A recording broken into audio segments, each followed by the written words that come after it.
saya tidak ada masalah kerajaan Malaysia untuk menerima kedatangan Trump. Kerana itu, kalau Malaysia bukan ia mewakili Malaysia, negara ASEAN, soal diplomatik, soal perhubungan, soal bagaimana pelaksanaan pengurusan, perbincangan antara kerajaan. Tidak mengapa. Nabi ada buat perjanjian juga dengan Quraisy ketika sedang di dalam saat genting pemusuhan. Perjanjian boleh dibuat. Tetapi rakyat Malaysia yang lain, dalam masa yang sama, ini adalah peluang apabila dia datang supaya menzahirkan betapa kita membantah dia.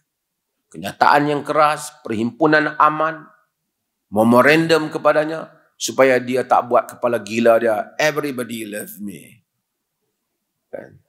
Supaya dia tak kata, dia sangka bahawa semua orang suka dia. Di negara dia, orang jadikan dia satu kelucuan saja. Suatu orang lelaki gila yang menjadi Presiden Amerika. Tapi bukan masalah gila dia tu, siapa di belakang dia.